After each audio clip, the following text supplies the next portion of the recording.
I'm speaking on demand number 13, 19 and 31. As far as the demand on transport is concerned, demand number 13, the first thing I want to point out is speed governors in renter cars. We find that tourists are speeding. They are turning turtles in the vehicle. You can't turn turtle if a vehicle is moving slow. So it is definitely they have been driving very fast and in a rash and negligent manner. Under section 110(1)(f) of the Motor Vehicles Act, it empowers the government to make rules for regulating construction and equipment of motor vehicles. And because of this, Honorable Speaker, the Government of India has brought out rules, which is Rule 118, which contains provisions relating to speed governor. In 2015, the Government of India gave particulars of which vehicles were supposed to have speed governors, and they tried to bring an exemption. And then in 2017, they withdrew the exemption. The Supreme Court Committee on Road Safety Monitoring immediately directed that mandating the speed limit equipment to be devices to be fitted. And in this, I have seen that we have people who drive as if they come for races, either on highways, village roads, or even on the bridges when we see them driving at very, very obnoxious speeds. And I think, therefore, it is imperative that the government should implement and enforce the speed governor rule. It is not simply fitting them, because sometimes you have a certificate that it has been fitted, but after that, they are disconnected and they continue to ply as if there is no speed governor. I am also told that certain speed governors, after fitment, after they are connected, still malfunction. My question is, what do you do to ensure this? Because this relates to safety of our passengers, safety of people walking on the road, safety of commuters, and safety of other vehicles. The second thing we have got is tourists who drive rashly, doing stunts and driving on beaches. I think first thing the government should do is direct these people who are giving these vehicles, rent-a-cars on hire, to have a list of do's and don'ts, because most of the people don't know. They just come, they have a license, and they don't know where they're supposed to go and where they're not supposed to go. If they're told about it, I think at least 50% of them will try to follow. But there's another thing. Unless you wield the stick, no one complies. And therefore, I believe, if you spare the rod, you spoil the child. Therefore, it is important that we should ensure that these vehicles which are driving, these rent-a-car vehicles, should be penalized with heavy penalties, including jail penalties, because if they are made to stay one day or one night in the jail, nobody will want to spend their holiday in a jail.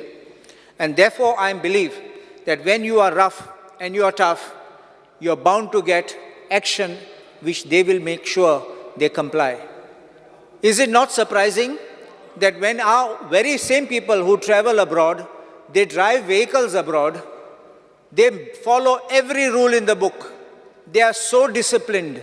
But when they come here into India, they drive as if there is no tomorrow. Therefore, I believe that we have to be tough with them.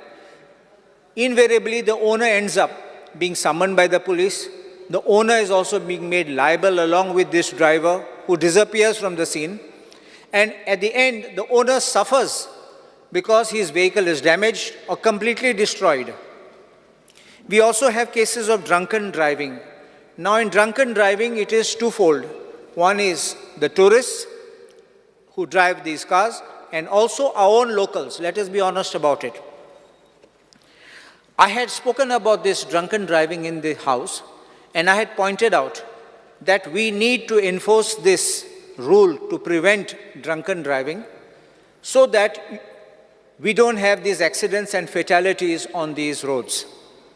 Imagine, I remember there was an incident where in a famous pub in Kandolim Beach, a lady sat in the car completely drunk, started the car and just drove and knocked somebody down there. This is not, we don't send people, our children don't go out there to get knocked down by some drunken driver. And we don't want this to happen.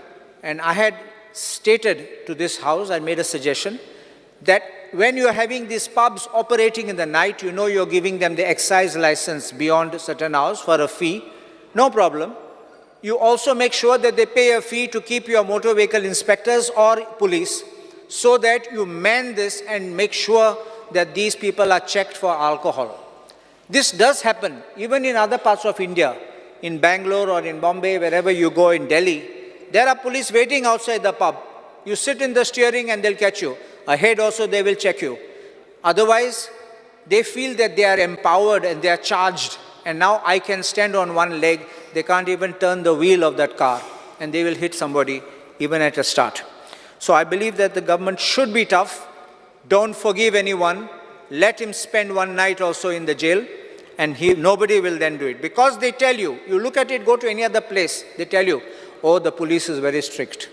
So they will go in a group. One doesn't drink, the others may drink, and that sober person is the one who will be the one who drives. There's one more thing which I want to point out to the August House, is that there is a provision in the Motor Vehicles Act. The provision in the Motor Vehicles Act was introduced by the 2019 amendment, and I will pass a copy of this to the Honorable Minister.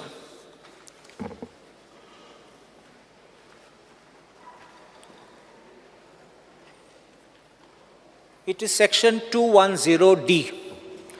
It is a very, very good move which was brought in by the central government. I'm giving just the relevant page because the whole gazette is not needed. In this, there is a provision. First, it's 210C speaks about the central government, which may make rules for design, construction, and maintenance standards for national highways. That does not come into you. But 210D is for the state government. And I'll read this. The state government may make rules for design, construction, and maintenance standards for roads other than national highways, and for any other matter which is or may be prescribed by the state government. Now, I want to bring this to the notice of the Honorable House, that when this section was introduced, when this amendment was introduced, the Honorable Union Minister himself said, we are bringing this to make these contractors accountable so that we have good quality roads. And therefore, I believe we must have a shift in our thought process. It will take resistance. I warn the Honorable Minister. It may be resistance which may come from another department, but I think you must enforce this because statutorily the duty is cast upon you to frame these rules, because it speaks about the transport department making 210D, it is. I've ticked that there. And it speaks about state government making rules for roads other than national highways. Do you see that? I'll just read again. The state government may make rules for design, construction, and maintenance standards for roads and other national highways, other than national highways, and for any other matter which is or may be prescribed by the state government. And I say why? Construction, let the PWD do. I'm not saying you become a construction company or an agency, but you have to give the direction, because you will know where accidents take place. You know where speed limits are required to be maintained. The PWD doesn't know. The PWD will come and install a board. You will know from your feedbacks, the moment you all get in your systems about vehicle damages, insurance claims, and the police are the other ones who come to know about these things. And that is how you start identifying black spots and all other things, and therefore you control traffic at these places. But if we have bad roads, I think this will be a major problem for us. The Union Minister, the Honorable Union Minister of Transport, Mr. Gadkari, himself said very recently, I'll pass this down, one for the Honorable Speaker and one for the Honorable Minister. He even went a step further to say engineers to be held accountable, face action for any pothole on national highways. So please understand this. If you are strict, then you can take action. Of course, I will bring to the notice of this Honorable House that When such kind of action came before the Kerala High Court, the judge himself said that you need to make sure that the engineers go on the road and do these works, not sit in their office, because unless they're physically present, they don't know what's to be done. Now, I'm going to deal with a controversial topic, that is tourist taxis and app aggregators. I know this is a very controversial topic, and our local taxi is often called mafia. But if you remember, before these aggregators came in, our local taxis were very much loved by domestic tourists and international foreign tourists. They would even contact them back and they would book them again and again. There's also a sense of belonging, a sense of familiarity, and a familial relationship which is developed between these people, the customers and the taxi owner. They are almost like a family relationship. And that is why the system and the tourism was going well. I don't know when it started going bad, but now with the app aggregator coming in, with great respect, I remember strong battles being made, strong opposition being made. Remember one thing, there are some black sheep in every family, in every profession, including our legal profession, there are black sheep, I don't say no. But just because of a handful, you don't kill the entire industry. And therefore, I want to point out that when there is a tourist taxi, that was called tourist taxi in those days, now they are called some different word, I will tell you what they are called. But tourist taxi, they need a badge. For a badge, you need 15-year domicile. You need a police clearance certificate. You also need a character certificate and 8th standard pass. If you need your 15-year domicile over here, you definitely cannot have somebody who's from out, because unless that person satisfies the domicile requirement. But these app aggregators, large number of their drivers, to our understanding is, they are employing non-Goans who don't have the badge. There are a few of ours, the local taxi owners also, who have employed such people, but I say we should enforce this rule across the board. Doesn't matter even if it is at the cost of these people, but everyone must be uniform across the board to have this badge, and without a badge, you should not be able to sit on the steering wheel of such vehicles.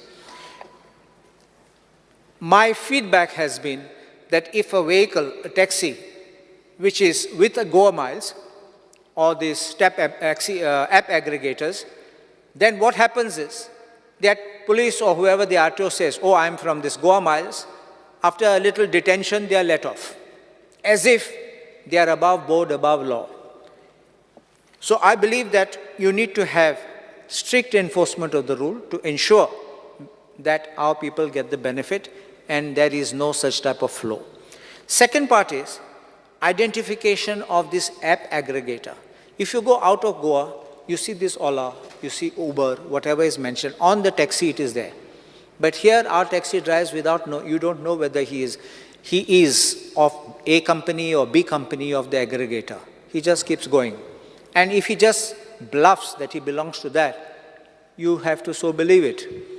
Therefore, I believe that let them be identified. And for another reason, I will tell you. What they do is, there is no stand for these vehicles, but they come into the villages and hang outside these guest houses or outside the hotels. And they wait there after dropping the passenger and they strike a deal. You call me, I'll be outside. And then directly on a call, they pick up that same passenger and they keep going. So they used it for the first trip, and thereafter they keep recurring to get this, and the aggregator is left out. I'm not arguing in favor of an aggregator, but pointing out how this kills the local tourist taxi business, which is operating in our own villages. Now, why are our people being called mafia? Because it's generally relating to the fees which are being charged or the rates which are being charged. First thing I want to point out, these app aggregators focus mostly on the coastal belt or in places where there is large business. They don't go into the hinterland unless occasionally. I have also got complaints of people saying that when they book and they are called, they don't want to take trips where there's no return trip. So therefore they cancel it. An app aggregator like Goa Miles has got an app on which you have an option of vehicles. And then when you have an option of vehicles, one such vehicle is an SUV, but they don't have SUVs. They give you a different vehicle, like an Innova or something else will come. The SUV character, this goes for a Bolero, a Scorpio. So you have already paid, you get another one, you don't think what really happened, but in the process you have lost. So please understand this.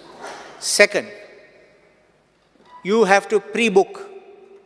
There is an option for post-payment, post-trip payment, but you have to have a minimum 350 into their account, which means if money of yours will be cut, you like it or not.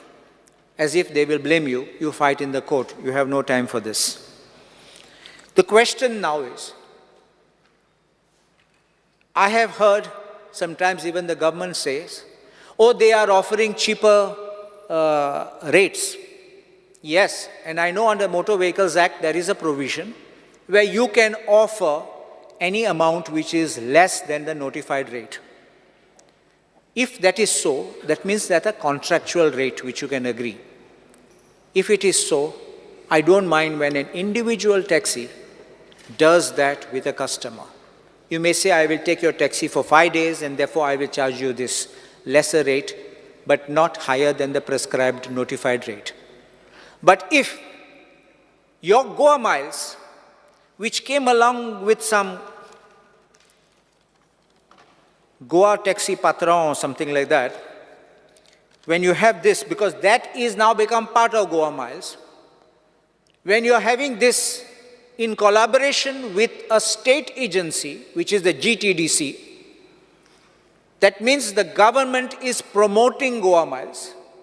And if the government is promoting this app aggregators, it means that the government, being in the dominant position, is allowing unfair competition. When you allow such unfair competition, do you call these other people who charge as per the rate a mafia?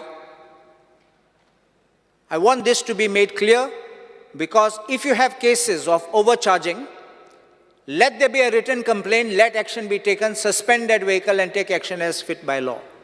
But simply making allegations because they charge you the notified rate, that becomes the problem. And therefore, the public perception is that these are mafia because you say that they are mafia, but not telling what is being done. I will tell the Honorable Speaker that when this Goa Miles was being introduced, I remember that many of the taxi people came and saw me because they were not happy with this introduction. I remember at that time Goa Miles was being offered a lot of incentives and discounts, including not payment of a fee for 1 year.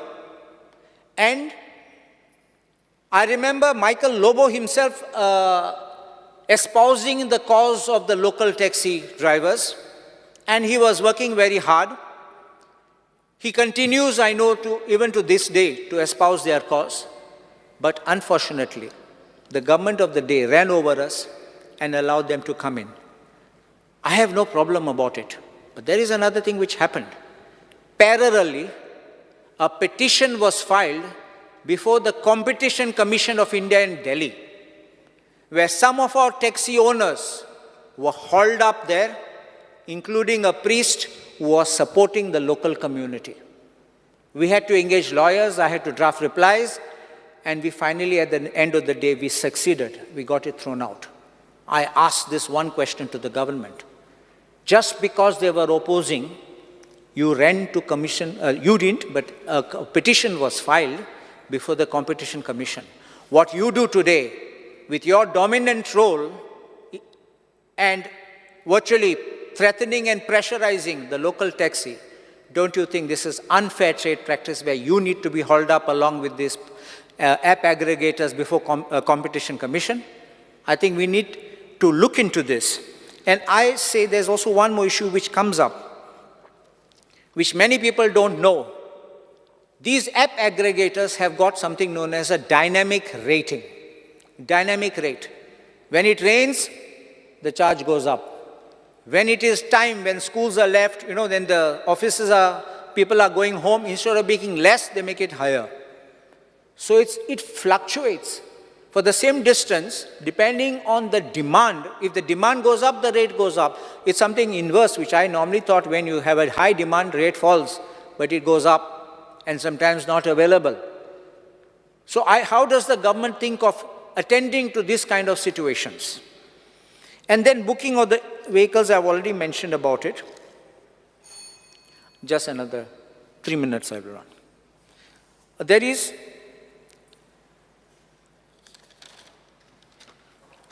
taxi stands for the hotels. When the taxis had started in the beginning with business, that time they were being told if you want permit to run a business at a hotel, then you have an NOC. So like the hotel itself will say, okay, 5 taxis, 10 taxis, and they used to have a queue system. Without that NOC, you could not get a permit. Unfortunately, that is now been done away. And now you call what I said now is motor cabs. And under the scheme of motor cabs, this NOC is not being asked for. And that is what we are hearing. Fights, and sometimes guests being affected. And I actually feel very bad when I see that, because I don't believe we should have a negative perception across the world, because Goa is very famous international tourist destination. And if we have this kind of things happening, in the process, the tourist gets confused, the tourist is scared, the tourist is frightened, the tourist may leave and never come again. We don't want these kind of things. Finally, even these hotels are built here to boost our economy and to provide jobs for our people. But if they are going to start providing jobs for these people, then what happens to the fate of the locals over there? I think the government needs, whatever view you may have, whatever I may have expressed, I still said I'm putting my points across, but I would request the government, call them to the negotiating table. I know sometimes some are a little hot-headed and some are very, they don't change their mind. We can try to sit down with reason. And I think if the government can invite the people, we can have a happy resolution in this behalf. If you remember, there was once a telecom company, I won't have to name it here. The telecom company came in giving free service to everybody. And everybody started running and subscribing to it. Then it gave, after 1 year, they said very minimum charges. After the minimum charges, a little minimum more. And finally, they're market-dominating players. This is the way, if you remember in history, how merchants became rulers in India. They came simply for trading and ended up being rulers in our nation. So I think we need to attend to this and quickly intervene so that we can have a good resolution. I also have learned one more thing, that drivers from neighboring states of Goa have approached the Chief Minister or the government to allow their drivers with their badges to be employed in Goa. I request the government of Goa not to allow this, otherwise we will have others coming and our locals losing their scope for employment. On the second aspect I just want to speak about it is on the meter renewal fees.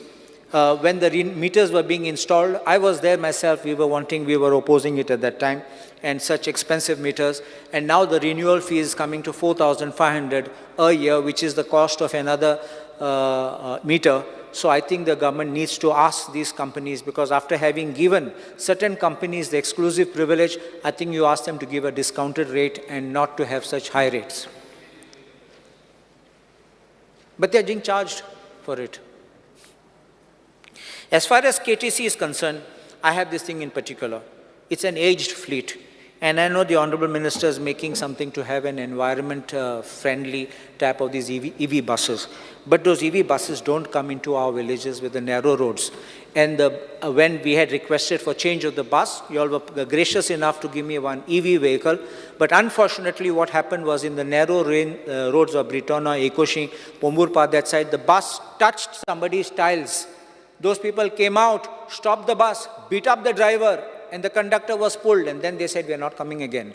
So I don't want those buses. Please give us some regular buses which fit on those roads, because those buses are really big. Keep them on the highway, keep them where there are broad roads, but don't give where they will end up getting beaten. Please, another 2 minutes, because there's so many things are there here. I don't like to cut short. And other thing is, we have a bus which leaves from Panchim, going through Sukor, coming into Ukasai, Bastora, going to Mapsa. This is one bus I have to make one special mention, because it breaks down frequently. There's no replacement. There's no one telling what is happening. And people who have gone get inconvenienced. People who are waiting don't get a bus. And so many times we have to phone them up asking, where's the bus? Why is the bus not come? It has broken down. I request the Honorable Minister to kindly just look into this, because I generally don't have other complaints, but this is one which goes along a big route, and I think we should look into it. Bus stops are very pathetic, and I think we need to ensure that we need some benches, we need even the roof. Some of them don't even have the roofs. As far as KTC drivers are concerned, I think you all have already got a representation from the KTC drivers of the arrears of 7th Pay Commission. And there was a settlement which was done, and it says there, I'll only read paragraph 9 of that settlement.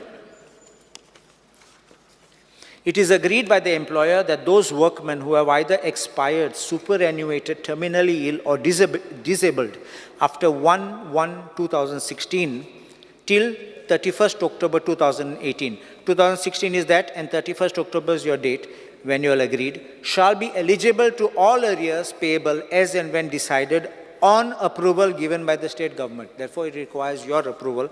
I would request these people, they get very small amounts, but even that will be a financial burden, I understand, but I request, please pay them. I know of certain cases of Kadamba ex-employees getting 1,000 rupees as pension, which is very, very poor, very meager. Another thing now I want to speak on is about the Panchayats. Panchayats GIA grants have been reduced, and I think that the minister should try to make a demand to get higher amounts, because otherwise a Panchayat will hardly end up getting 10 lakhs in a year, and we should not be sufficient to do any work in the Panchayat. Second is the timely payment of amounts to a Panchayat. Please make sure the payments are made. And one major thing I want to speak is about the transfer of Panchayat secretaries. We have in Bastora, I think it's something unique, where we have a magnetic secretary. Why I use the word magnetic is because after transfer, this secretary comes back, because I know only magnets have that power of attraction. And this magnetic secretary has been there for 9 years. I had brought it to the attention of the government in 2023, and the government was pleased to transfer the secretary. But magnetic powers that this secretary has, I don't know what is the fatal attraction, because you know a magnet cannot work on a singular this thing. It has to have an attraction. The other pole has to attract. Where is that pole attracting? I don't know. But I think this, I request 9 years is a long time. Why you want to come back? What is your personal interest in the matter? If you love to sit in one post, naturally suspicions arise. And then your behavior also changes. And that is why people came to me and told me about these issues. I want to just point out one small thing. This I won't talk totally in detail, but I'll just pass this across. These are just suggestions. One copy, Hercules. One copy for the Honorable Speaker, one for the Minister.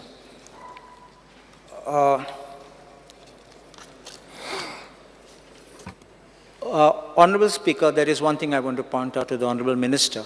I'm making little suggestions, because I've just given you your chart, so you don't have to take notes. It is only a request for increment of expenditures, because I put what is existing on one side and what is a proposed revision on the other side. So if you can look into it, because this has financial implications, I don't want immediately you say, yes, I will do, but you can just look into this, so that including increasing of the staff, please look at the item number 2, because how much staff we got. Because today you're asking, fill online things, computerize, submit these reports. It becomes very difficult with the existing strength of the staff, including computer operators which are needed, posts to be created. Otherwise, it becomes very, very difficult for Panchayats. They will have to work till 10 o'clock in the night, and they are not accustomed, they will not be able to do that. Other thing is, now last thing I want to talk is about industries. I know that Honorable Minister has the power of bringing good industries into Goa. And when I mean good, I talk of good non-polluting industries. And I've seen his efficiency in the manner in which he will communicate effectively. And so therefore, I would appeal to him that get good industries, because I think our industries are moving out of Goa. And therefore, I think that we should try to bring some better incentives and attractions which we can. If you remember, industrial, what's that called? The IDC Act has a provision, I think section 34 or something like that, which exempts requirements of village panchayats from having to give any say or NOCs and all that, because you're the one who gives everything at your level. So, and you collect the fees. So, see, these kind of things by which it becomes like a single window so that you can process everything at your level. Let everything in the industry be controlled by you at your level. Let it not go. You can even have, let us say, even if you have to go to some factories or something, let it be all inbuilt into your thing so that you can get everything done. And this way you, like how you see other states running, inviting investors, big investors, I think we can do that, and I'm confident you'll be able to achieve these targets. Other thing is the Investment Promotion Board. I only appeal to the Honorable Minister, let the Investment Promotion Board not be a route to allow people to dabble into real estate or to allow people to propose projects, get them cleared, and then propose them to sale to somebody else. Because I think this is what is going on. You may not realize it, but you may realize when it's going in for a transfer, or you allow somebody by a proxy to start running that establishment for which it is. Because the question comes is, how many have you cleared and how many have been set up? Then you'll come to know what really is going on, whether those procurements of the approvals were only with an intention of placing it on a platform, like you get a town planning approval and I sell your project. So I think that these are the major issues on which I am talking, and I request the government to kindly look into it. Just one thing, I just want to see if I've forgotten anything.